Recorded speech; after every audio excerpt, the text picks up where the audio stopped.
Thank you. Cheers, Ed. Thank you for that. So I wasn't actually going to do this, so I've prepared nothing.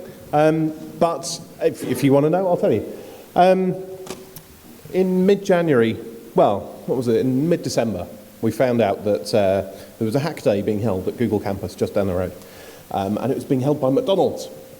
It was a really good opportunity because you could go along and you could help people build, you could help McDonald's really build new ways to generate community around their restaurants and things like that. It was really exciting. I wanted to go. No, I didn't. In fact, it made me very, very, very angry.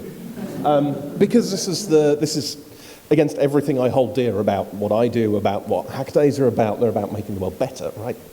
So I thought, no, this is stupid. Who wants to do something else instead?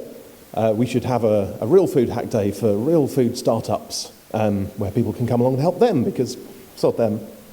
And then people started saying, yeah, that's a great idea, you should do that. And I have no time at all, so I didn't want to. But eventually I caved and put up a lanyard page, and 50 people registered, and we got the ODI office, and everyone sort of came along and turned up.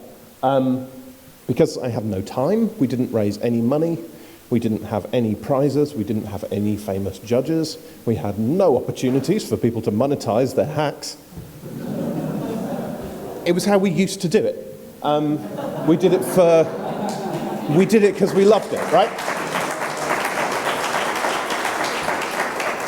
And we did it to help people who were trying to do good things in the world. So who was there?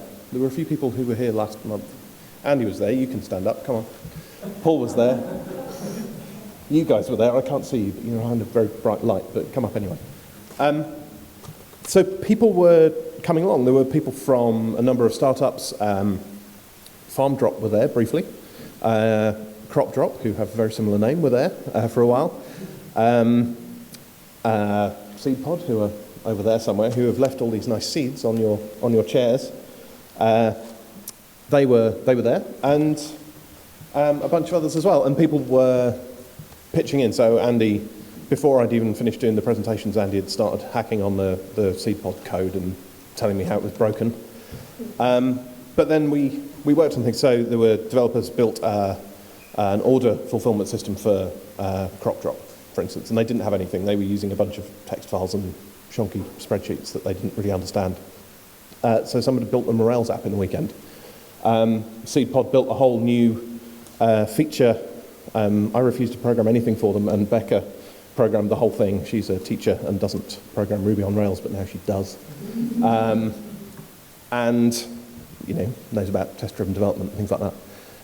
And we built a whole new feature for them about having different sizes of things. So if you have a balcony, you can order a smaller package, or if you have an allotment, you can order a bigger one. And you've launched that when? How convenient. So if you have a balcony now, you can do that. And that was something that came out of this event. So it was great. It was just doing something good, because that's what hack days are all about. And we did, and it was lovely. And it was one of the most enjoyable hack days I've ever been to. And nobody won anything. It was great. Have your seat.